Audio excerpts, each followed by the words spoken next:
مساء الخير، اهلا بيكم من كل مكان. النهارده في حلقه جديده في السياسه العامه هنتكلم على شخصيه جديده ومختلفه ليها تاريخ كبير في المعتقلات في السياسه، وهي محسنه توفيق. تعالوا نعرف الجانب السياسي من حياتها. يلا بينا. الفنانه محسنه توفيق اللي ليها تاريخ كبير في عالم السياسه وفي عالم الفن، ليها 70 عمل فني مختلف ولها تاريخ طويل في السياسه. هي تنتمي لليسار، تحديدا حزب التجمع. ليها مواقف كبيره في عصر جمال عبد الناصر، وكانت تحديدا في فتره جمال عبد الناصر معارضه جدا لقراراته، وكانت بتناضل ضد الرئيس جمال عبد الناصر، وكانت واقفه ضد قراراته بشكل علني، وتم اعتقالها وقتها لمده عامين داخل المعتقلات المصريه، ونظمت مع المناضله انجي افلاطون وقتها أول إضراب على الطعام في السجون المصرية النسائية على مر التاريخ. ووقتها كان له تأثير كبير جدا لدرجة إن في دول غربية ودول كمان أمريكا نفسها اتدخلت في الموضوع ده، لكن مع الأسف ما جابش أي نتيجة. النتيجة الوحيدة اللي جابها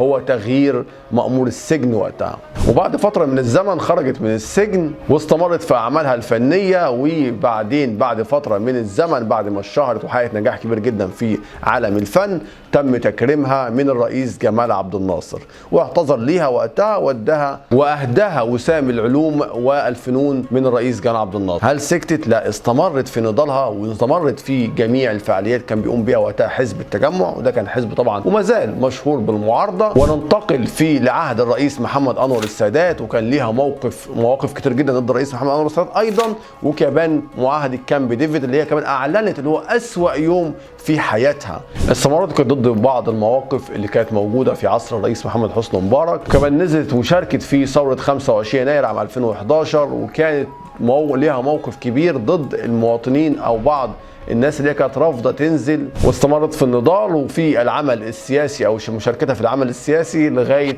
2019 حتى وفاتها. وبكده يكون خلصنا حلقتنا النهارده، وبشكركم جدا على متابعتكم لينا. انتظرونا في حلقه جديده في السياسه ناعمه مع شخصيه وعمل فني جديد، ونقول لكم الجزء السياسي من حياته.